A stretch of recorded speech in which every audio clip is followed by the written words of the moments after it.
Moko kuom riwruoge ma ok mag piny owacho machwalo ajenda mag somo nigi luoro ni inyalo yaw sikunde kapok piny owacho tieko ikruok motel ne rwako jopuonjre mag grade mar 9. Riwruok mar elimu yetu wacho ni chenro mar gero klese mag jograde mar 9 nyalo leo kendo somo nyalo rochore poni piny owacho ok otimo mapiyo. Kaka Judith Omondi leronwa, gidwaro ni piny owacho gol ripot mobidhore mibiro yango kama gisechope gi wach mar ikruok. Siku kuochopo kendo chenro mag yawo skunde bende koro Luoro. Kanyaka sani luoro nitie ni kamoro piny owacho ok oseketo ikruok moromo ne rwako jopuonjre mag grade mar 9.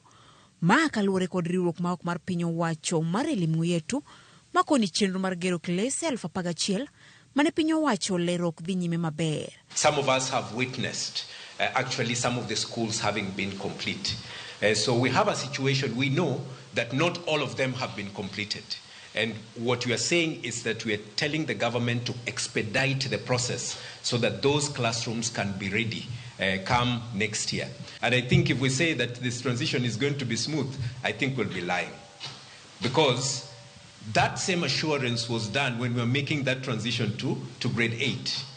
And it was never smooth. Because one of the things is that we also don't have, the government has not come up with the assurance and a status statement on even those 11,000 schools. Magi biro mana jumachiel bang' migawo mar somo golo report mayango kama gedogo osechope.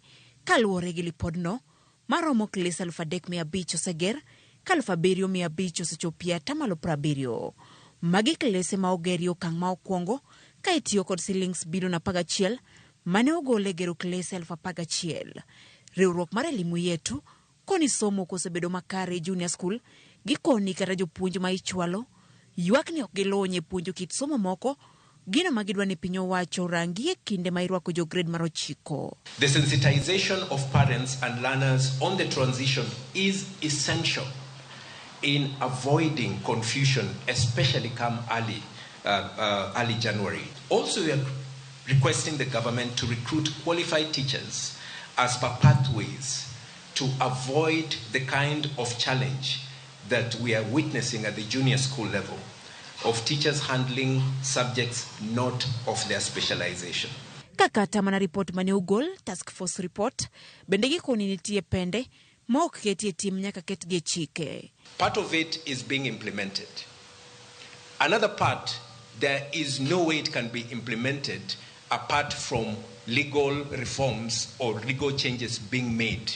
There is a part of the presidential working party that cannot be implemented because of battles.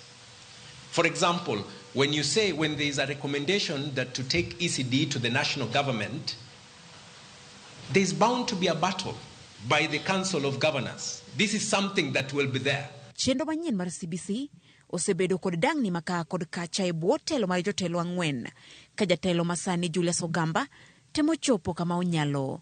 Ne okawo kar Ezekiel Mashogu ma bende ne odhiro laini e kinde ma jopuonj ne obago ng'anyo ka ng'ur nikech weche mag osara. Ogamba nyicha oyango ni gisetieko ikruok mar chwalo maromo bilion 15.7 ne skunde mag junior e chak higa manyien. Judith Omondi, Ramogi TV.